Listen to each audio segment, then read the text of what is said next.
kijana. Yaani kijana umetoka zako nyumbani kwenu, uko kijijini labda, umekuja mjini kujitafuta kimaisha.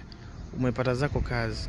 Kipindi hauna kazi unasema unaambia wazazi wako, mimi nikipata kazi tawafanyia hiki na hiki. Nikipata kazi tawajengea nyumbani kwetu.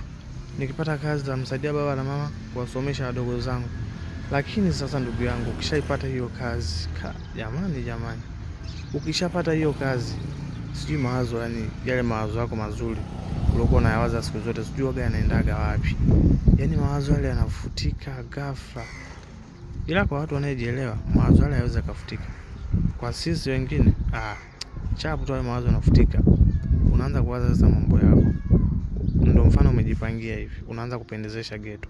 Ukiangalia mahome kule, mama ndio hivyo, labda nyumba haieleweki. Umeona? Nyumba labda ya miti au kwa nyumba tu kadogo kamgonga kuinama kama anataka vislope vile. Anaishi mama yako. Lakini sasa wewe huko mjini ulivyo, maisha unayoyaishi ndugu yangu, yani maisha ni ya kifahari. Zimetoka fashion hizi uko nazo.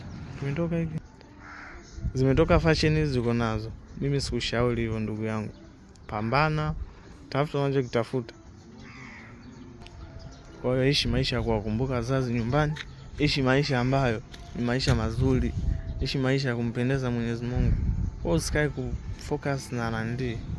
Unasema? Ishi maisha yenye misingi mizuri. Ishi maisha yatakayompendeza Mwenyezi Mungu. Hiyo ndio njia inayotaka tuipite, lakini sio njia zetu hizi tunazozitaka sisi. Njia za shortcut za fast.